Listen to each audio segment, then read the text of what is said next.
Uf. Bueno, soc una persona gran que porto molts anys amb coses d'aquestes de cooperació, no? I que, bueno, ja de joveneta quan anava al col·legi i els diumenges anàvem amb companyes al Cotolengo per donar menjar a la gent malalta. I després, quan ja vaig ser més gran, després em vaig casar i tot això, i aleshores vaig voler treballar també en coses de col·laboració i vaig mirar diversos llocs i em va agradar molt en aquell moment Justícia i Pau, perquè era l'època que van començar amb la campanya del 0,7%, cap allà l'any 1981. I ja tenia els fills més grans i aleshores vaig anar a treballar allà. I em va interessar molt, a més vaig conèixer personatges molt interessants allà, començant pel president de Justícia i Pau d'aquell moment, que era Joan Gomis, i després vaig conèixer l'Arcadi, que feia un any que havia entrat també a Justícia i Pau, l'Arcadi Oliveres, vull dir.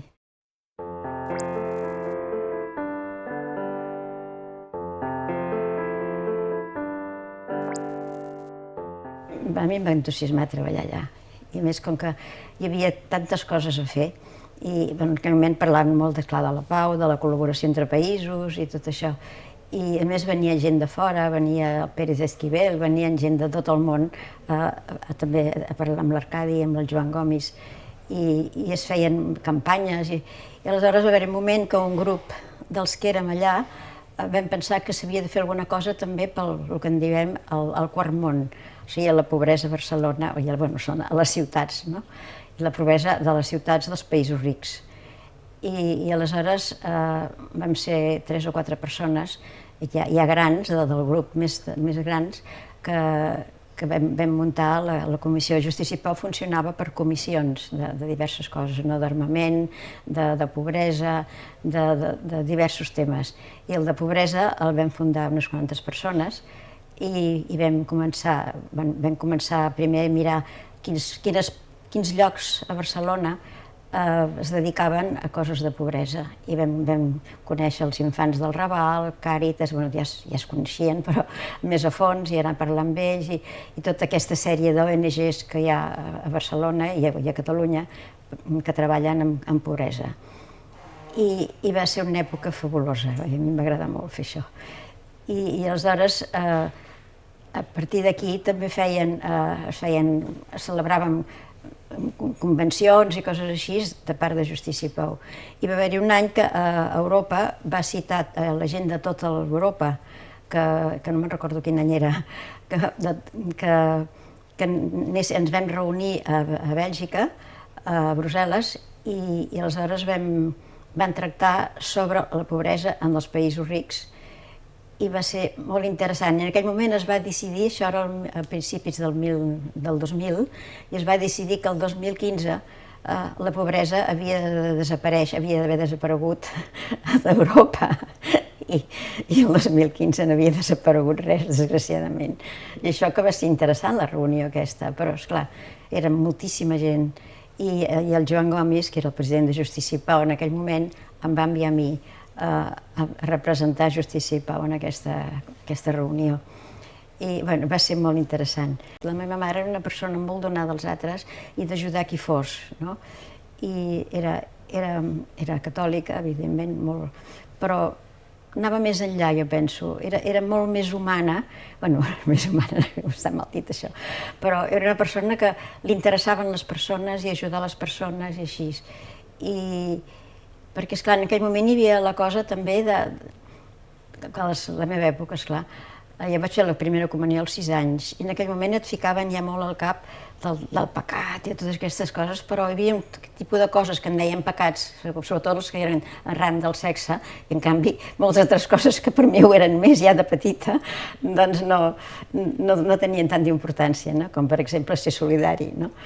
I aleshores, fent el batxillerat en el col·legi, ens van dir, en un col·legi de monges, les Dames Negres se'n deia, I aleshores ens van dir que si algú volia col·laborar amb coses de pobresa, el Cotolengo necessitava gent que anés a donar menjar els diumenges perquè el personal fes una mica de descans.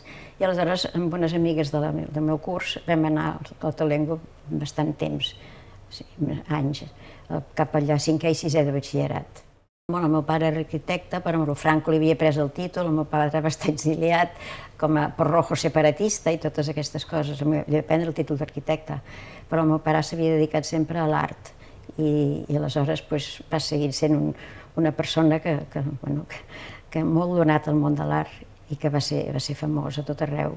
I després tinc la meva germana gran, era pintora, el Montserrat Gudiol, que ja és morta, i era, no sé, quasi hi havia un ambient molt obert, en tots sentits, i a més, esclar, el meu pare volia també que parléssim, i la meva mare, parlar altres llengües, i llavors tots hem estudiat a casa anglès, francès i tot això, perquè llavors potser la gent el parlava menys, aquestes llengües, però la meva mare ja parlava francès i anglès, vull dir, una senyora que ara tindria 100 molts anys, perquè si ja en tinc 86, imagina't.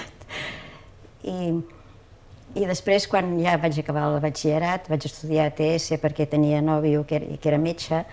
I imagina't, no vaig estudiar medicina, que m'hagués agradat, però vaig pensar que també preferia fer altres coses, tot i que la medicina sempre l'he enyorada. I vaig treballar al clínic, però després, quan vaig entrar en aquest món de la pobresa i de les armes i de la insolidaritat, doncs és un món que m'ha agradat molt sempre. Tot i que també és un món per sentir-te culpable, perquè al final no repartim el que tenim, no? I penso que, a més, sigues o no cristiana, perquè no sé com dir-ho, no sempre he sigut creient, no? Però penso que el món va per una altra banda, no sé.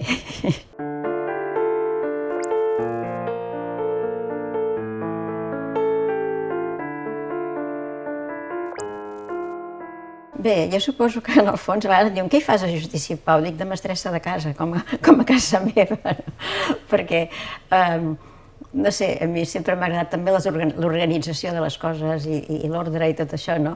Vull dir, de les coses materials, I, esclar, jo portava una casa amb 5 fills i hi havia moltes coses a fer, però, a part d'això, Justícia i Pau, és que l'ambient era molt bo. La companyonia que hi havia allà de gent i després no sé, la manera que es parlava, clar, hi havia l'Arcadi, que era un personatge únic, Jo és de les persones que més he admirat d'aquest món, per no dir la que més, perquè és la persona més conseqüent amb les seves idees que he vist. A part que era d'una bondat i d'una alegria i d'un carinyós, era fabulós com a persona. Hem tingut una gran amistat.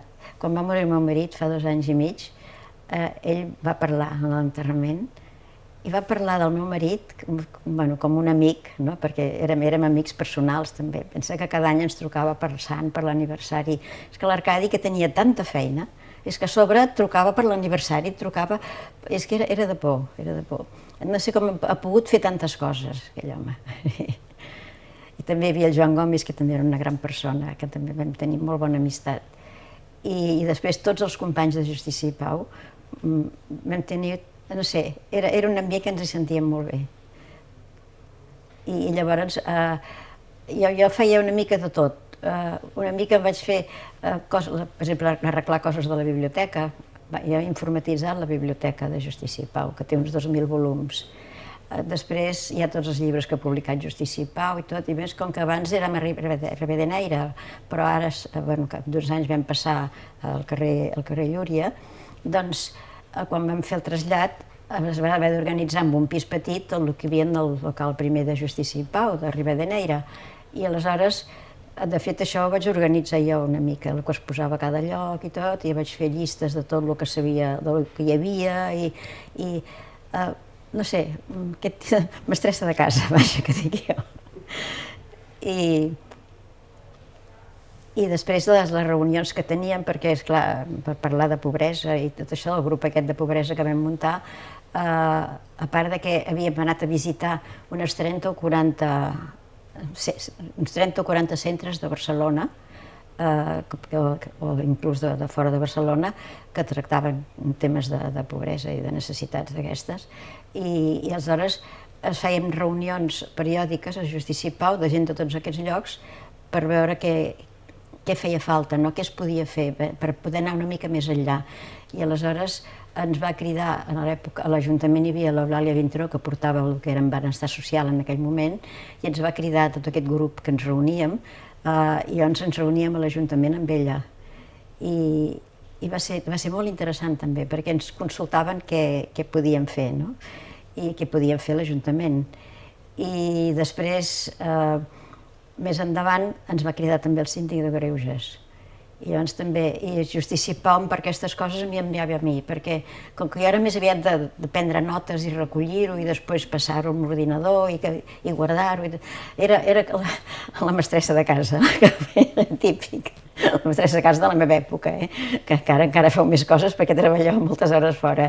I jo fora, bueno, sí que vaig treballar també, perquè he sigut lingüista, he treballat al Consorci per la Normalització Lingüística, he sigut correctora, traductora, i el primer telèfon lingüístic que va haver-hi aquí a Barcelona vaig ser jo. No, tresors no, llibres sobre tots aquests temes, però és que hi ha la llista de descriptors dels llibres, la llista de temes és llarguíssima.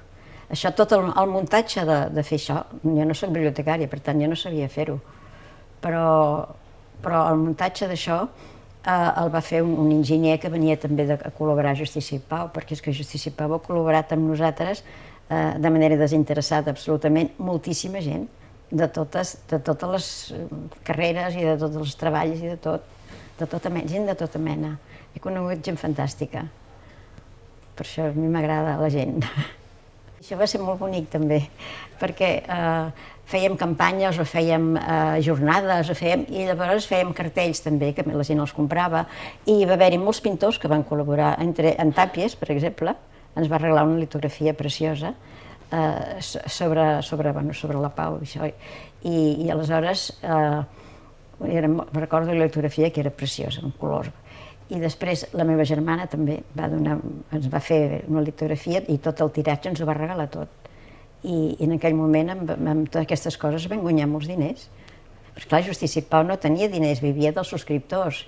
I en canvi hi havia gent que treballava moltes hores allà, que era full time, no? I esclar, tenien sous, evidentment, el president, el secretari, les secretàries d'allà, aquesta gent cobrava, evidentment, no? I després hi havia totes les despeses del local i de tot això. I anàvem tirant com podíem, no? Però tant el primer Joan Gomis i després l'Arcadi, que va ser també president molts anys, doncs ho portaven molt bé. Hi ha molts pintors que han col·laborat, Hi ha les carpetes dels cartells, que n'hi ha molts, no? I tots, hi ha dibuixos, clar, passa que jo ara recordo malament els noms per l'edat que tinc, però et diria pintors coneguts, i després aquella il·lustradora que és molt divertida, la Pilarín Vallès i tot això, tothom ens ha regalat cartells, molta gent, molta gent. Però són cartells, tots són reproduccions, no? Són litografies o són reproduccions purament, que hi ha l'original i reproduccions, no? I els originals alguns els tenim, però pocs en tenim, però reproduccions moltes. No, ha col·laborat molta gent amb nosaltres, sí. El cartell del Tàpies va ser quan la pena de mort, precisament. I posava no mort, no pena de mort, sí.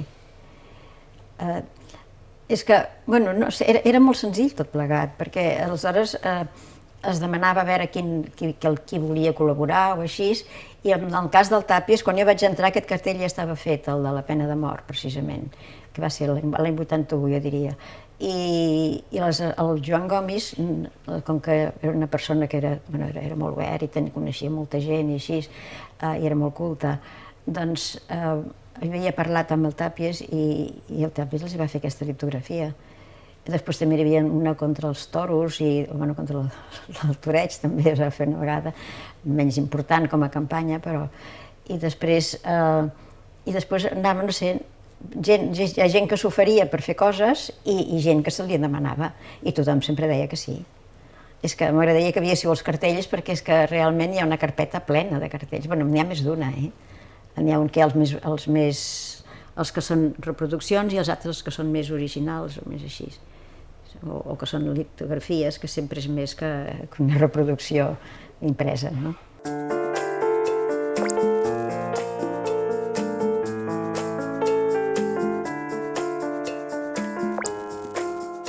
Sempre sí, perquè aquí quan es feien aquelles jornades agafaven un tema i feien unes jornades i venia gent de tot el món, L'Arcadi coneixia tothom.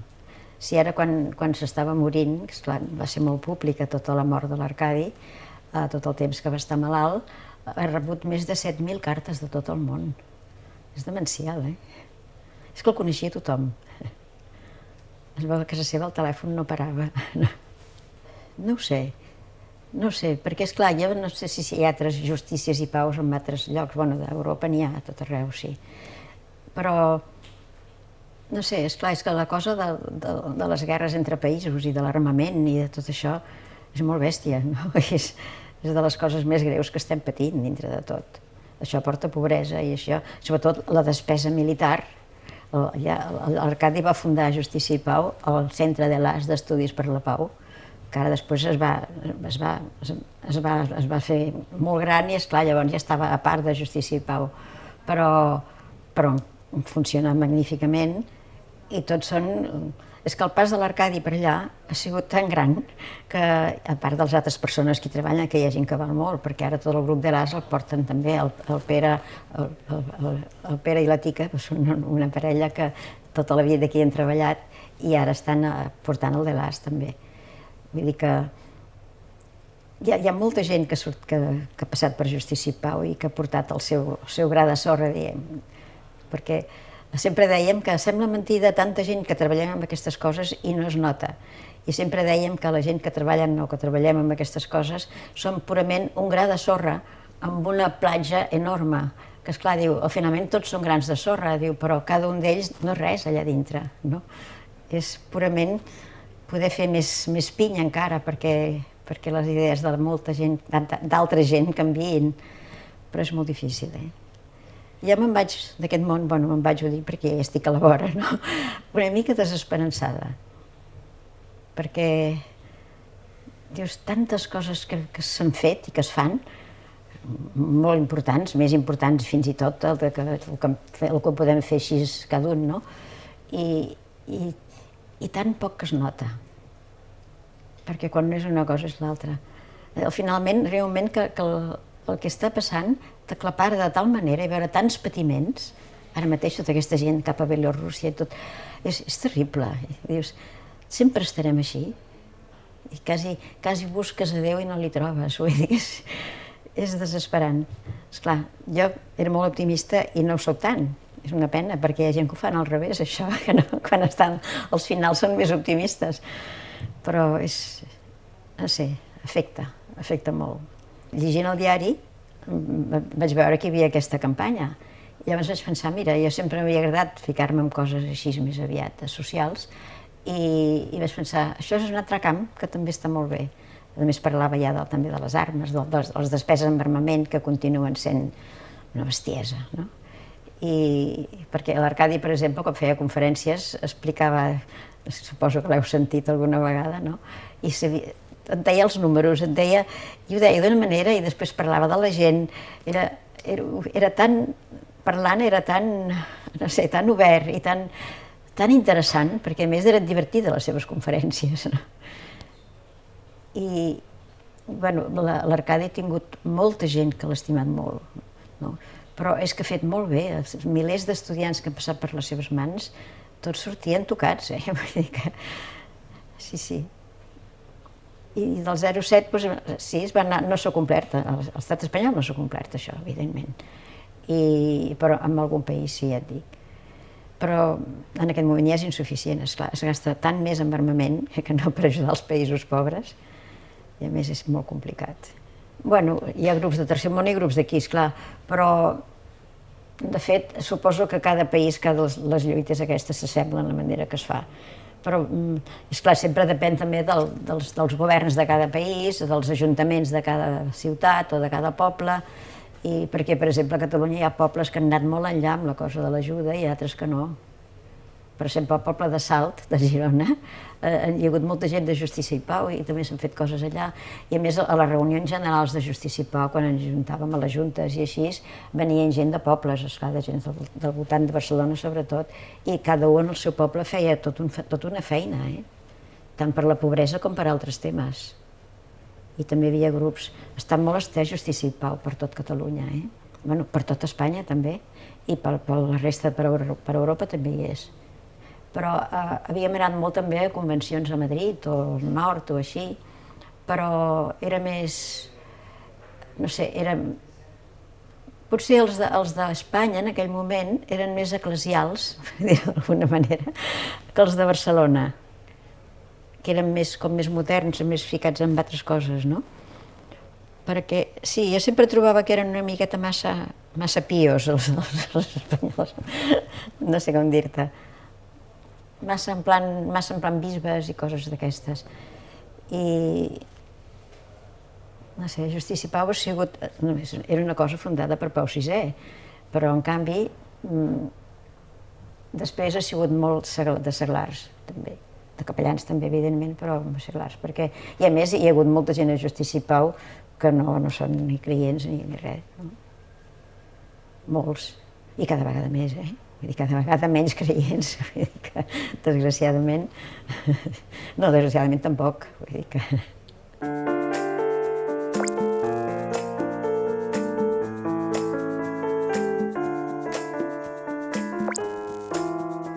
Perquè la pobresa era la mateixa, els problemes eren els mateixos.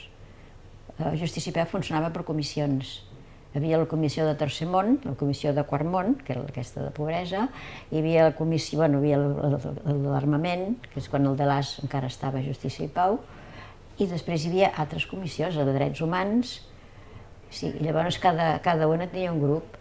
Ara hi ha també un grup que és el de voluntariat, o sigui, unes persones que porten la gent voluntària a Justícia i Pau, que en té molts de voluntaris, moltíssims. I aleshores, esclar, hi ha algú que organitza una mica tot el voluntariat, quan es reuneixen i tot això. I sí, les comissions aquestes, sí. Però, per exemple, el de quart món en aquest moment no hi és ja, perquè els que tots són molt grans, bueno, tots ja són morts la majoria, i d'altres ja que eren més joves doncs també han anat a altres llocs, o sigui que de comissió de pobresa no n'hi ha ara. Quedo jo, però esclar, jo no porto una cosa d'aquestes, ja no soc capaç.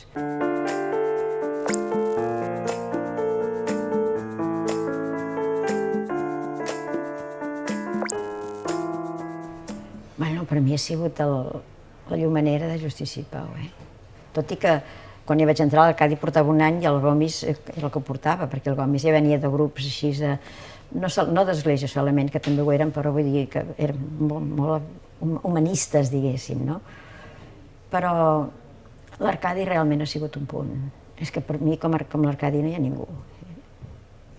És que la gent l'adora, però és que és una persona tan conseqüent i tan bona persona, a més, tan simpàtic, tan bo, era tot, era tot. I és que me l'he estimat molt, l'Arcadi.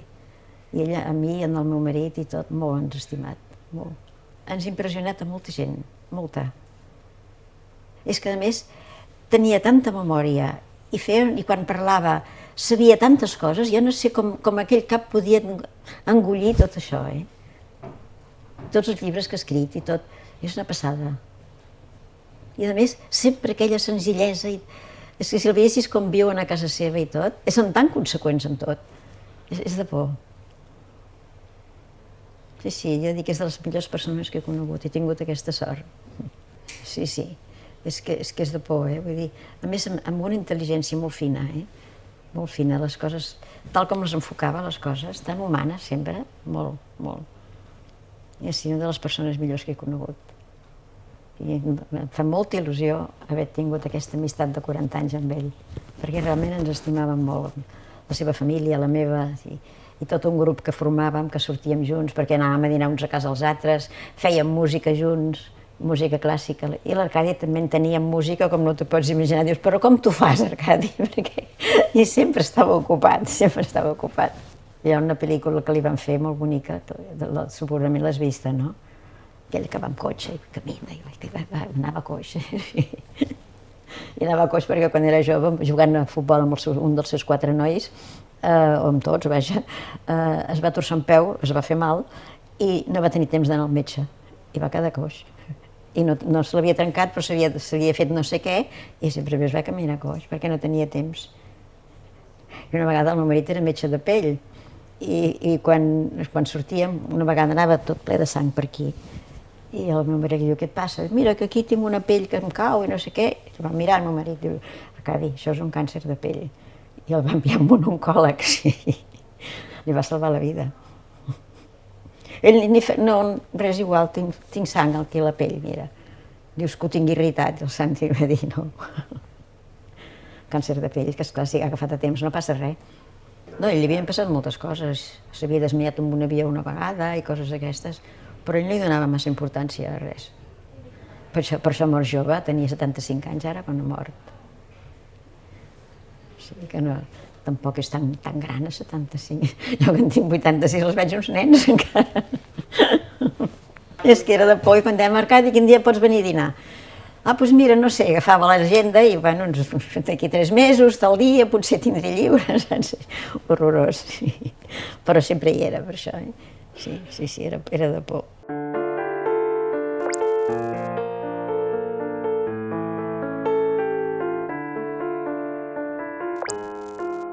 Bueno, és que tots sempre pensem més enllà quan tenim un ideal, no? I els ideals clarament es compleixen, no? Però, no sé, és un món que si jo tornés a néixer, Dios no la quiera, que diuen, si jo tornés a néixer, continuaria dedicant-me a aquestes coses, però també ho faria d'una manera més generosa encara i més taxativa, perquè en el fons tenim moltes coses que no les donem, que ens les quedem, i hauríem de repartir més, penso. No sé, no et quedes... És complicat, és molt complicat. Ja dic, quan més anys vius, almenys em passa a mi, menys coses saps. I menys entens res. I no és que sigui bàsicament pessimista, però em sap greu el patiment dels altres, molt, molt greu em sap. I considero que he tingut molta sort, que també et fa ronron la consciència a vegades. El que passa que, esclar, mai fas les coses de manera òptima, no? Malament no, jo penso que tothom ha fet el que ha pogut i hem vist gent molt valuosa i s'han fet moltes coses. Però mai acabes de quedar prou satisfet de com funcionen les coses, esclar. Ara, penso que hem fet una bona feina a Justícia i Pau mateix. Hi ha altres llocs, jo estic també en un altre centre, que és l'Acció Solidària contra l'Atur, que és una cosa que també funciona molt bé. I també és una altra feina que val la pena, no? I sempre troba gent magnífica allà, gent de tota mena. Gent que està molt amunt, per ambient, per estudis i tot, i gent que està molt avall, també. O sigui que hi ha de tot. Hi ha gent molt bona, afortunadament. Molt bona o molt oberta als altres, vull dir. És dels moments que he fet coses que m'han agradat més, evidentment. Bueno, també m'agrada molt quan vaig estudiar a fons el català, per poder també defensar la nostra llengua aquí, no? I per poder ajudar a això. Per exemple, encara faig traduccions o correccions de textos d'ONGs que, per altra banda, no podrien pagar, potser, un corrector. Clar, com que jo no puc cobrar res d'aquestes coses perquè estic jubilada, no? La meva jubilació és precisament del Consorci, no? Però així almenys puc ajudar a gent també corregint-li la revista o corregint-li coses, o cartes o el que sigui, a ONGs. O sigui, és una altra mena de col·laboració. I a més, el favor me'l fan ells, perquè si no, en aquest moment no sabria què fer de les meves hores. I en canvi ara, entre anar a un lloc, anar a l'altre, o fer aquestes correccions o traduccions, m'ajuda a viure jo. M'ajuda a viure fent el cap i totes aquestes coses. De Justícia i Pau. No sé, això és molt la resposta de cadascú, però que hi ha un món, que pot haver-hi un món millor si tots ens hi poséssim, sí, jo penso que sí. Sí, sobretot saber repartir. Saber repartir, no aquesta obsessió per acumular diners i i per tenir moltes cases, i per tenir molts cotxes, i per tenir... Mare meva, quina bestiesa. No aporta res, això. Es pot viure amb bastant poc, dintre de tot. Poc no, però més igualat sí. Igualat sí. I a més, hi ha despeses molt bèsties. Les armes, per exemple, no? O la manera que ens estem carregant el món, que també, l'atmosfera. No sé, jo sí que he tingut molta sort, i sobretot molta sort per poder treballar en llocs com aquests. Perquè t'hi sents, no sé si és per la gent o per les coses que aprens, et dona molt, et dona moltíssim. Més que si cobressis un sou de milionari, vaja. Sí, a casa són 22 en aquest moment, entre els fills i els nets són 22, no? I parlem d'aquests temes, esclar, per exemple, oi, coses de l'àvia una mica, alguns, perquè hi ha de tot, no? El meu nen ja té 30 anys, vull dir que... I la més petita, de 12, o sigui que ja són grans, molt. Però per xerrar amb ells és molt interessant, molt, molt. Inclús l'Arcadi he xerrat amb algun d'ells, perquè n'hi va haver un que va dir, un que és economista, i va voler parlar amb l'Arcadi. I li va fer molt bé, li va anar molt bé al nano. El que passa que el nano és més de grans empreses, i esclar. I un dels meus fills també, i llavors amb aquests discutim més, no? Anem a pensar, són coses de l'àvia, algunes coses. Però vaja, jo segueixo ferrada en aquestes coses meves, perquè falta molt, hi ha molt camí per recórrer, molt. I encara no... estem a les beceroles, dic jo. I que veus, sobretot et sap greu que amb tants anys, esclar, dels anys 81 fins ara, imagina't, no? Doncs hem pogut fer poc, molt poc. De fet, estem pitjor, jo suposo. I això sap molt greu. I penses, on anirem a parar? I em sap greu pel món que deixem en els fills i en els nets i a tots. A més, hi ha tanta gent maca en el món, tanta. I a la gent, si pots acostar-t'hi, no sé, a tots els camps, en tots els camps coneixes gent molt maca, en tots. I també té gent que no ho és tant, esclar. Sí.